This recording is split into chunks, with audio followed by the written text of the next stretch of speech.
ఆగి 2 ప్రోగ్రామ్స్ చెప్తాను మీకు. ఒక నిమిషం మళ్ళీ చేస్తాను. హాయ్, మిమ్మల్ని ఆల్రెడీ నేను ఒకసారి ఇంటర్వ్యూ చేశాను కదా. లిరిసిస్ట్ మీరు, పాటలు బాగా రాస్తారు. మీ పేరు? సాయి కృష్ణ. ఎలా ఉన్నారు? ఏంటి ఇక్కడ దేశ భవితే సంకల్పం? ఓ, ఇంకో బెంగళూరుగా చేయకండి. వెరీ గుడ్ అండి. ఎప్పుడు ఏదో మంచి మెసేజ్ తో వస్తారు. బట్ ఇక్కడే నుంచున్నారే ఇలా?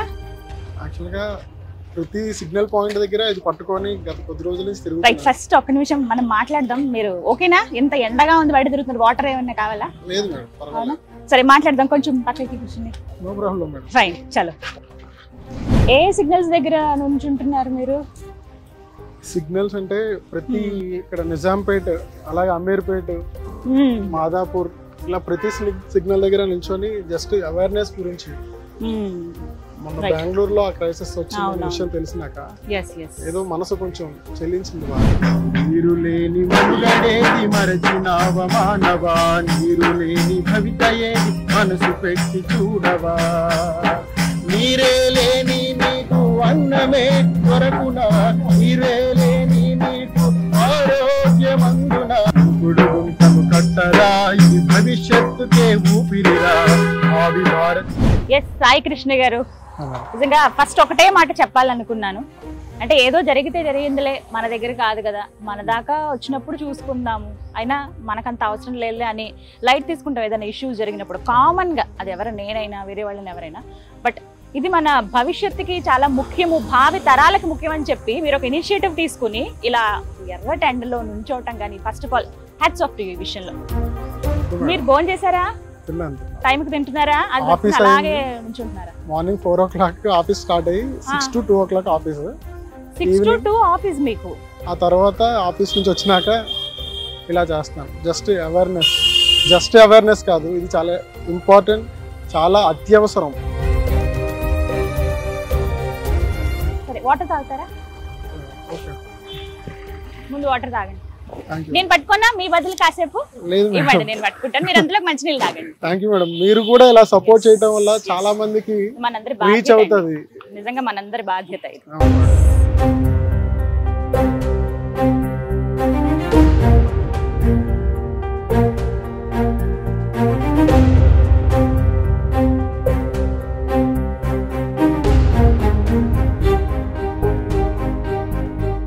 ఇది నాది లేకపోతే సాయి కృష్ణ గారిదే కదండి, మనందరి రెస్పాన్సిబిలిటీ. ఏ ఒక్కళ్ళ కోసమో కాదు ఇది, మనందరం ఖచ్చితంగా ఇనిషియేటివ్ తీసుకుని ఆలోచించాల్సిన విషయం, తెలుసుకోవాల్సిన విషయం అనమాట. రైట్, ఇదిగోండి. తాగారా మంచినీళ్ళు? ఎలా నుంచుంటున్నారండి అంతసేపు? కాసేపు పట్టుకుంటేనే చాలా ఇబ్బందిగా అనిపించింది. ఇది బాధ్యతలా అనిపిస్తుంది కానీ పెయిన్ లా అనిపించడం లేదా? ఎస్, సాయి కృష్ణ గారు, ఫస్ట్ అసలు విషయం మాట్లాడుకుంటే అండి, బెంగళూరులో ప్రస్తుతం జరుగుతున్నది, అక్కడి ప్రజలు ఎదుర్కొంటున్నది ఆ నీటి ఎద్దడి ఎంత దారుణమైన విషయం అందరికీ తెలిసిందే. చాలా బాధ అనిపిస్తుంది. అంటే ముందు చూపు లేకపోవడం వల్ల ఇలా జరిగిందని చెప్పి ఇప్పుడు రకరకాలుగా మనం మాట్లాడతాం. ఇగో ఈ పరిస్థితి మళ్ళీ వేరే దగ్గర వస్తుంది, అలా ఇలా అని మాట్లాడతాం. అంటే అది విన్నప్పుడు నిజంగానే అమ్మో ఇలా ఉంటుందా అని నాకు అనిపించింది. ప్లస్ తర్వాత మళ్ళీ వేరే ఇష్యూస్ లో వెళ్ళిపోయాం. కానీ అది సీరియస్ గా తీసుకోవాలని ఇప్పుడు మీ బ్యానర్ ద్వారా మళ్ళీ నాకు అర్థమవుతుంది. సో యాక్చువల్లీ నేను మీకు ఇంకొక విషయం కూడా చెప్పాలి. నేను మిమ్మల్ని 2 days బ్యాక్ ఇక్కడ ఒక సిగ్నల్ దగ్గర అబ్జర్వ్ చేశాను. అప్పుడు అనుకున్నాను, ఎస్ నేను ఎక్కడో చూసానంటే నాకు స్ట్రైక్ అయింది. బట్ అనుకున్నాను మళ్ళీ నాకు ఇంటర్వ్యూ చేయడానికి మీ దగ్గర ఆగి మాట్లాడేంత టైం అక్కడ లేదు నాకు ఆ సిగ్నల్ దగ్గర. సో బట్ మీరే రావటం ఇలా అంటే రీజన్ ఏంటి? మీరు ఎప్పుడు అక్కడ కదా. నిజానికి ఈ ఆలోచన వచ్చినాక ఇమ్మీడియట్ గా నేను నా మైండ్ రెస్పాండ్ అయింది. ఏదో చెయ్యాలి, ఏదైనా కానీ ఆలోచన వస్తే నాకు చేయటం అనేది భగవంతుడు ఇచ్చిన ఒక వరం అనుకుంటాను. నేను మొదలు పెట్టినాక 2 days నుంచి తిరుగుతున్నాను. బట్ నాకు ఆల్రెడీ సుమన్ టీవీలో ఇంతకుముందు కొన్ని విషయాల్లో ఇంటర్వ్యూ దొరికింది. ఇలా నేను తీసుకెళ్ళి సుమన్ టీవీ వాళ్ళకి చెప్తే ఇది ఇంకా కొన్ని వేల మందికైనా రీచ్ అవుతుంది. దానివల్ల ఈ వర్షాకాలం, ఈ సమ్మర్ అయిపోయి వర్షాకాలం వచ్చేలోపు ఒక్క 10 మంది లేదా 20 మంది అయినా దీనిని సపోర్ట్ చేసి ముందుకు తీసుకెళ్తే అంతకుమించి ఆనందం నాకు ఉండదు. ఒక్కసారి అయితే ప్రయత్నిద్దాం అని చెప్పి ఇలా సుమన్ టీవీ దగ్గరకు వచ్చి ఇలా పట్టుకోవడం జరిగింది, మీరు చూడటం జరిగింది. Thank you so much. And ఇంకొకటి, మీరు ఎప్పుడన్నా రావాలనుకున్నప్పుడు డైరెక్ట్ గా వచ్చి కలవండి, అక్కడ ఉంచవలసిన అవసరమే లేదు, ఫస్ట్ అది చెప్తాను. And once again thank you so much ఇలా గుర్తు చేస్తున్నందుకు. అంటే మీకు అనిపించింది ఏంటి, ఎందుకు ఇలా వీటి గురించి మాట్లాడదాం? మీరే అన్నారు బెంగళూరులో పరిస్థితి మీకు కూడా కదిలించింది అని, నన్ను కూడా అదే కదిలించింది. గత చాలా సంవత్సరాలుగా చూస్తే విజయరామ్ గారు ఉన్నారు, ప్రకృతి వ్యవసాయ నిపుణులు. అవును, ఆయన నన్ను చాలా ఇన్ఫ్లుయెన్స్ చేస్తారు. ఆయన మాటలు, ఆయనవి ట్యూటోరియల్స్ యూట్యూబ్లో కొన్ని ఆయన ఇంటర్వ్యూస్ చూస్తే నాకు చాలా మనసు చెల్లిస్తూ ఉంటుంది. అలానే చిరంజీవి గారు అంటే నాకు చాలా ఇష్టం. ఆయన కూడా ఒక ట్వీట్ చేశారు.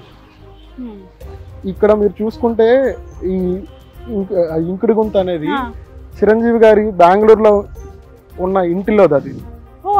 ఆయన ట్వీట్ చేసిన పిక్చర్ తీసుకొని నేను బ్యానర్ లో పెట్టాను. మొన్న కూడా విజయ్ దేవరకొండ గారి ఇంటర్వ్యూ లా జరుగుతున్నప్పుడు ఫ్యామిలీ మ్యాన్ దానికి సంబంధించిన ఒక చిన్న ఇంటర్వ్యూ ఒకటి చేశారు, అందులో చెప్పారు కూడా ఈ మాట. అలానే నేను ఒక కాన్సెప్ట్ తోనే వచ్చాను దీంతో. ఈ రెడ్ కలర్ ఉంది కదా, దేశ భవితే సంకల్పం, ఇది నా నినాదం. ఈ సంకల్పంతో అది రెడ్ కలర్ అనేది విప్లవం సాంకేతం. అంటే నేను విప్లవకారుడని కాదు, దానితో ప్రజలకు తెలియజేయాలి. తర్వాత గ్రీనరీ ఉంది కదా, గ్రీన్ కలర్. నమస్తే హైదరాబాద్, ఇంకుడు గుంతలకు ప్రాధాన్యత ఇవ్వండి, భావితరాలకు నీరందించండి. పచ్చనిదానం ఇవ్వటం అంటే కేవలం చెట్లు ఇంపార్టెంట్, దాంతోపాటు పచ్చదనం అంటే ఏంటి, వాళ్ళకి సంతోషమైన జీవితం ఇవ్వడమే పచ్చదనం. అది ఇవ్వండి అని చెప్పి ఆ గ్రీన్ కలర్. కింద వచ్చి ఆ బ్లూ కలర్ అంటే వాటర్. లోపల బ్యాక్గ్రౌండ్ లో ఫ్యూచర్ లో హైదరాబాద్ ను కూడా బెంగళూరు పరిస్థితిని చేయొద్దు అని చెప్పి, ఆ నీటి నుంచి వచ్చే సమస్యలు మనకు కూడా రావద్దు అని అనుకున్నాను. సో ఆ కాన్సెప్ట్ తో ఈ బ్యానర్ కూడా తయారు చేయడానికి కూడా ఇంత ఆలోచించారు మీరు. అవును మేడం. రైట్. సో బ్యానర్ చూసాను, మేము మాక్సిమం విజువల్ అంతా నేను క్యాప్చర్ చేశాను. చేతులు నొప్పడతాయి, మీరు జస్ట్ హోల్డ్ చేసేసేయండి ప్రస్తుతానికి. గత 2 days నుంచి ఇలా పట్టుకొని అలవాటు. ఎన్ని గంటల నుంచి ఉంటారు అలా? మాక్సిమం ప్రతి సిగ్నల్, ఎక్కడైతే సిగ్నల్ రెడ్ కలర్ పాయింట్ పడుతుందో ప్రతి దగ్గర అక్కడికి వెళ్ళి జనాలు ప్రతి ఒక్కరికి చూస్తున్నారు, చదువుతున్నారు. కొంతమంది చాలా హ్యాపీగా ఫీల్ అవుతున్నారు, కొంతమంది తమ్ చూపించి ఎంకరేజ్ చేస్తున్నారు. ఇంకా అలా ప్రతి ఒక్కరు ఒక్కొక్క రకంగా వాళ్ళ రెస్పాండ్ అవ్వటం వల్ల నాకు ఇంకా హ్యాపీ, చాలా ఆనందం కలుగుతుంది. నిజంగా గ్రేటే కదండి ఆ విషయంలో మీరు అలా చేయడం. బ్యాగ్ బరువుందా? No problem. లేదా? ఫైన్. మీరు ఇప్పటి వరకు నుంచున్నటువంటి సిగ్నల్స్ ఎక్కడ? జూబ్లీ చెక్ పోస్ట్ తెలుసు నాకు, నేను చూసాను అక్కడ. అలానే నిజాంపేట్ సర్కిల్ దగ్గర, జేఎన్టీ కాలేజ్ సర్కిల్, అవునండి, అక్కడ ఎక్కువ సిగ్నల్ పాయింట్ పడితే చాలా మంది ఎక్కువ ఆ జేబ్రా క్రాసింగ్ స్టూడెంట్స్ చాలా మంది ఉంటారు అక్కడ. అక్కడ తర్వాత అమీర్పేట్ మెయిన్ మనకి, అక్కడ కూడా స్టూడెంట్స్ ఉంటారు. అవేర్నెస్ ఇప్పుడు కలిగించాల్సింది నెక్స్ట్ జనరేషన్ మీద కదా.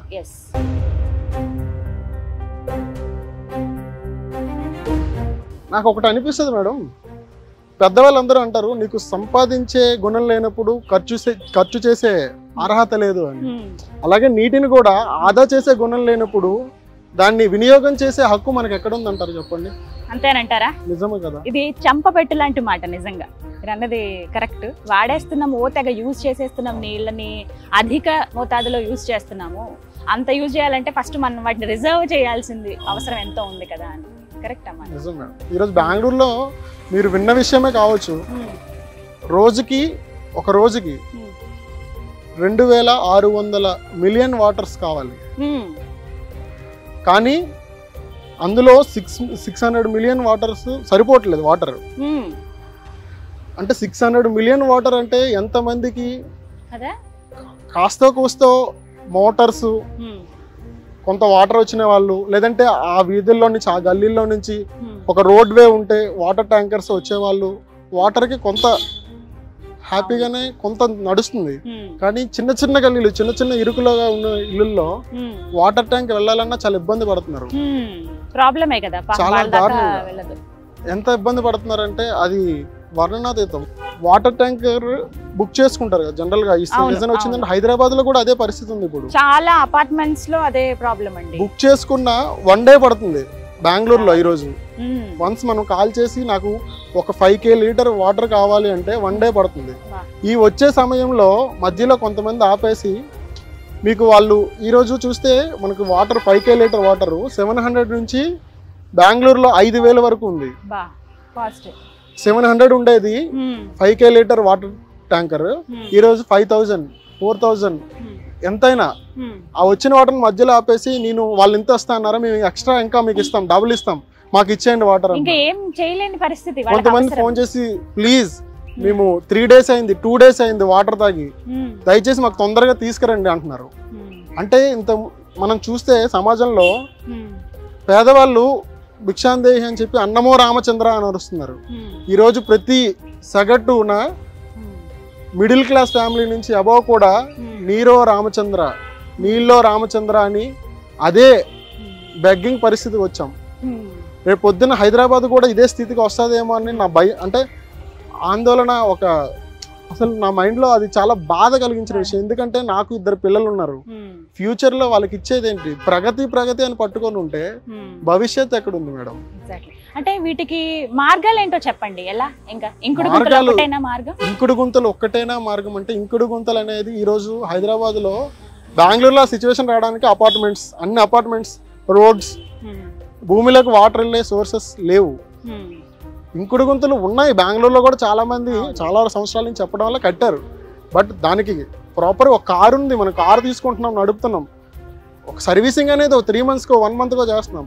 బట్ ఇంకుడు గుంతలు ఏదో ఆ టైంకి ఉద్రేకం, ఏదో విన్నారు, ఎవరో పెద్దవాళ్ళు చెప్పారని చేస్తున్నారు. బట్ దానికి కూడా సర్వీసింగ్ చెయ్యాలి కదా.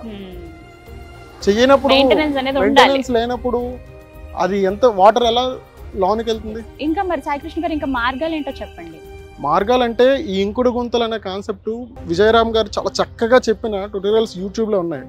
అవి ఫాలో అయితే చాలా మనం ఫ్యూచర్కి చాలా మంచి సర్వీస్. సేవ అంటే ఇంకో ప్రత్యేకంగా చాలా రకాల సేవలు చేయొచ్చు. కానీ భవిష్యత్తుకి మనం చేసే సేవ నీరు లేకపోతే మనకు ఏదీ లేదు. మానవ జీవితం మనుగడ లేదు నీరు లేకపోతే. మనం నీటి గురించి చేయాల్సిన కృషి చాలా ఉంది. సో ఆ ఇంకుడు గుంతలు ప్రాపర్ వేలో ఎలా చేయాలి అంటే, టెర్రస్ మీద వర్షం పడినప్పుడు టెర్రస్ నుంచి వర్షం వస్తుంది కదా, ఆ నీటిని అందులోకి వెళ్ళేటట్టు మనం చేస్తున్నారు.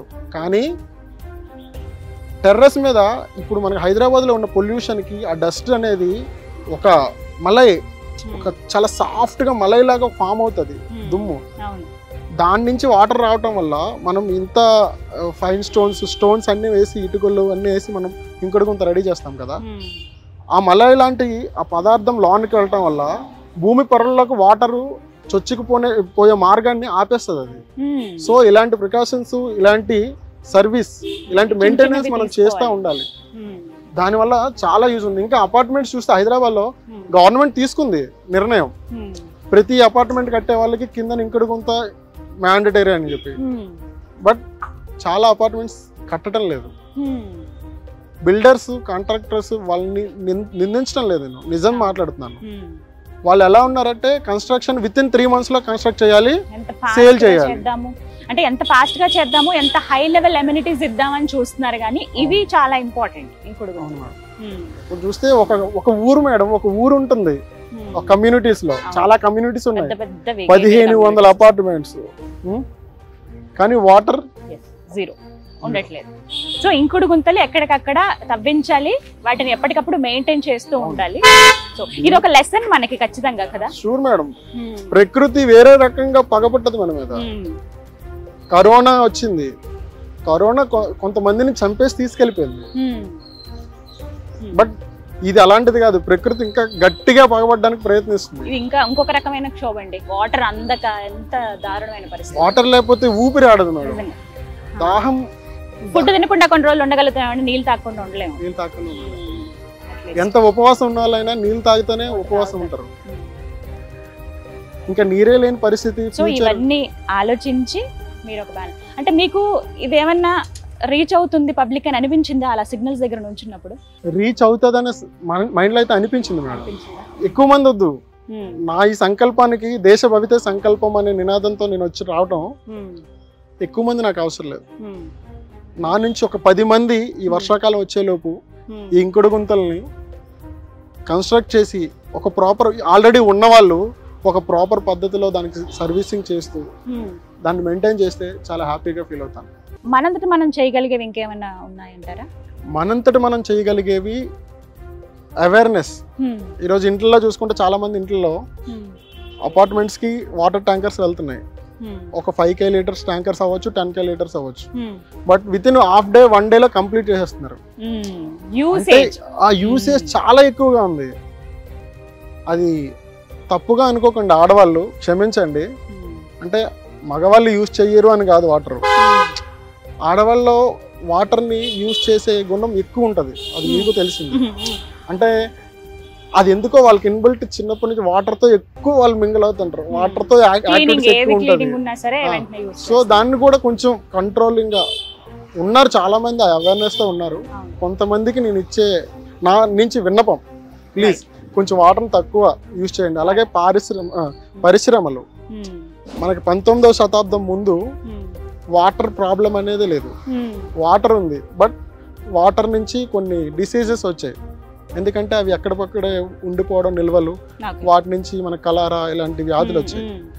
తర్వాత ఆ వాటర్ని ఎలా అంటే చెరువుల్లో నుంచి, బావిల్లో నుంచి, నదుల్లో నుంచి యూజ్ చేసుకునేవారు డైరెక్ట్గా, అందుకు అలాంటి ప్రాబ్లమ్స్ వచ్చాయి. బట్ మనకి ఎప్పుడైతే ఈ మోటార్ సిస్టమ్ భూమిలో నుంచి భూగర్భ జలాలను తీసుకోవడమో అప్పటి నుంచి కొంచెం తగ్గాయి. అలానే ఈ పరిశ్రమలు 19వ శతాబ్దం ముందు, 19వ శతాబ్దంలో పారిశ్రామిక విప్లవం జరిగింది. ఆ తర్వాత నుంచి అయినా కానీ మనం పరిశ్రమలు కంట్రోల్ చేయలేకపోయాం. ఈరోజు వాటర్ చాలా పొల్యూట్ అవడానికి పరిశ్రమలు కూడా చాలా మేజర్. ఓకే, యూసేజ్ అనేది చాలా జాగ్రత్తగా ఉండాలని చెప్తున్నారు. ఆచితూచి నీటిని వాడాలి. ఇప్పుడు మనం ఫ్యూచర్ లో బంగారం ఈ రోజు ఇంత ధర పెరిగిపోయిందని ఫీల్ అవుతున్నాం. వాటర్ ఆ కాస్ట్ కి వెళ్ళినా కూడా మనం ఆశ్చర్యపోవాల్సిన పరిస్థితులు తలుచుకుంటే భయం వేస్తుందండి. నిజంగా భయం కాదు మేడం, అది చాలా రెస్పాన్సిబుల్ గా మన కర్తవ్యంగా భావించాలి. మనం ఫ్యూచర్ జనరేషన్ కి ఇవ్వాల్సింది ఇంకేం లేదు. సో ఎంత తక్కువగా మనం వాడితే అంత మంచిది. అవకాశం ఉన్న వాళ్ళు కూడా ఎవరికైతే అవకాశం ఉందో వాళ్ళు ఇంకుడు గుంతలను తవ్వి పెట్టుకుంటే మంచిది అని అంటున్నారు. కన్జర్వేషన్ అనేది చాలా ఇంపార్టెంట్. బట్ మీకైతే మళ్ళీ చెప్తున్నాను, గ్రేట్ అండి. ఈ విషయంలో ఒక ఇనిషియేటివ్ తీసుకుని ముందుకు వచ్చారు. ఈ మధ్య కాలంలో ఇలా అయితే నేను చూడలేదు ఎవరన్నా. అంటే ఇలా వచ్చి బ్యానర్స్ పట్టుకుని ఒక ఫ్లెక్సీ ఏర్పాటు చేసుకుని మీరు అందులోనే ఎంత అర్థం ఉందని చెప్పారు. మీ టైం, మీరు డ్యూటీకి వెళ్తూ కూడా ఇంకొంత టైం ఇక్కడ స్పెండ్ చేస్తున్నారు సమాజం కోసం అని చెప్పి రియల్లీ గ్రేట్ అండి. చాలా రెస్పాన్సిబుల్ గా ఫీల్ అవుతున్నాను. ఎస్, మీరు జాగ్రత్త. మీకు ఏమైనా అవసరం ఉంది, మీరు కనుక జుబ్లీ చెక్ పోస్ట్ దగ్గర నుంచున్నారంటే కనుక లంచ్ టైం అయినప్పుడు చక్కగా రండి, సుమన్ టీవీలో భోజనం పెడతారు, మీరు భోజనం చేసి వెళ్ళండి, కాసేపు రిలాక్స్ అవ్వండి. ఓకేనా? మీరు ఎలాగో అక్కడ నుంచుంటున్నారు కాబట్టి మీకు ఇంకేమైనా అవసరమైనా సరే మీరు మమ్మల్ని సంప్రదించవచ్చు. థ్యాంక్ యూ సో మచ్ అండి. నమస్తే. సో చూసారు కదా, మనం ఏదన్నా ఒక విషయం చెప్పాలంటే ఆ రంగంలో ఒక ఎన్విరాన్మెంటలిస్ట్ అవ్వాల్సిన అవసరం లేదండి, లేకపోతే నిష్ణాతులే అవ్వాల్సిన అవసరం లేదు. సామాన్య మానవులుగా మనందరికీ తెలియాల్సిన విషయం ఇది. ఇది ఒక అవేర్నెస్ పీక్ టైం ఇది. ఎందుకు అనంటే బెంగళూరులో సిచ్యువేషన్ మనం చూస్తున్నాము ఎంత దారుణంగా ఉందో. 750 లేకపోతే ఒక 1000 రూపాయలు ఇచ్చి కొనుక్కునేటువంటి కొన్ని వాటర్ క్యాన్స్ ఏవైతే ఉన్నాయో అవి డబల్ త్రిబుల్ రేట్లు అయిపోయాయి. మాకంటే మాకు కావాలి వాటర్ అని చెప్పి నీళ్లు దాగి ఇన్ని రోజులు అయిందని చెప్పి అవి వింటుంటేనే భయం వేస్తుంది. ఇలాంటి పరిస్థితి హైదరాబాద్లో రావద్దని చెప్పి సాయికృష్ణ గారు ఒక ఇనిషియేటివ్ తీసుకుని ఇలా ఫ్లెక్సీలు పట్టుకుని ఉంటుంటారు. కానీ కొన్ని ఇంపార్టెంట్ పాయింట్స్ మనం కూడా మర్చిపోతున్నాం. ఇంట్లో నీళ్లు వాడేటప్పుడు, బ్రష్ చేసేటప్పుడు ఆ వాటర్ సింక్ దగ్గర అలాగే వదిలేస్తాం, వాష్ బేసిన్ దగ్గర. మళ్ళీ ఇంట్లో సామాన్లు కడిగేటప్పుడు ఆ ఫ్లో అలాగే ఉంటుంది, ఎక్కువ ఫ్లో పెట్టుకుని అక్కడ కొంచెం తగ్గించడం. కానీ షవర్ చేయడం కొన్ని రోజులు మానేయండి అని చెప్పి నేను ఒక ఆర్టికల్ చూశాను. ఏంటి అసలు ఈ విధంగా అంటే బకెట్ వాటర్తో 20 లీటర్ల నీళ్ళతో మనం స్నానం చేస్తే షవర్ చేసిన దానికి చాలా వేరియేషన్ ఉంది. అంత సేవ్ చేయగలమా వాటర్ అని నాకే ఆశ్చర్యం అనిపించింది. అంటే ఇవన్నీ కూడా చిన్న చిన్న టిప్స్ అండి. మనం బట్టలు ఉతికేటప్పుడు జాడిస్తాం బట్టల్ని, తర్వాత మళ్ళీ మంచి నీటిలో జాడిస్తాం. ఏవైతే ఆ సబ్బు నీళ్ళు ఉన్నాయో అవి బాత్రూమ్స్ కడగడానికో వేటికో లేకపోతే మనం ఫ్లష్ చేయడానికో వీటికి ఉపయోగిస్తే అది బెటరే కదా. అంటే ఎక్కడ మనకి సోర్స్ ఉంది అనేది వెతుక్కుని మనం నీటిని సేవ్ చేస్తే నిజంగా అది ఇప్పటికి మనకి బాగుంటుందో బాగోదేమో కానీ ఫ్యూచర్లో మన పిల్లలకి మనం హెల్ప్ చేసిన వాళ్ళు అవుతామండి. ఇది ఒక్కటి మాత్రం ఆలోచించండి. ఆయన గురించి విన్న తర్వాత ఆయన పట్టుకున్న ఫ్లెక్సీ గురించి నేను మళ్ళీ ఒకసారి సెర్చ్ చేశాను. అప్పుడు నాకు అర్థమైంది ఓకే ఎంత ప్రాబ్లం ఉంటుందా అని. సో సేవ్ వాటర్, ఇది ఒక్కటే చెప్పగలం సుమన్ టీవీ తరపు నుంచి. సో మీ అందరూ కూడా ఇది ఫాలో అవుతారని చెప్పి కోరుకుంటున్నాను. సో నేను చెప్పాలనుకుంటున్నది ఒకటే, సేవ్ వాటర్. మన ఫ్యూచర్కి, మన భావితరాలకి చాలా ఉపయోగం. ఇప్పుడు మనం ఏదో బాగున్నాయి కదా, అందుబాటులో ఉన్నాయి కదా అని ఎక్కువ వాడేస్తూ ఉంటే తర్వాత ప్రాబ్లం ఫేస్ చేస్తారు. ఒక్కసారి ఊహించుకోండి, తర్వాతి తరం వాళ్ళు, మన ఇంట్లో వాళ్ళే నీటి కోసం చాలా ఇబ్బంది పడ్డారు, ఒక గుక్కడి మంచినీళ్ళ కోసం అని అంటేనే నిజంగా బాధ అనిపిస్తుంది కదా. ఆ పరిస్థితి ఏ ఇంట్లోనూ రావద్దు. నేనైతే ఇవాళ నుంచి ఖచ్చితంగా వాటర్ని సేవ్ చేస్తాను, మీరు కూడా చేస్తారని భావిస్తున్నాను. ఇది వాళ్ళ వీడియో. నమస్తే.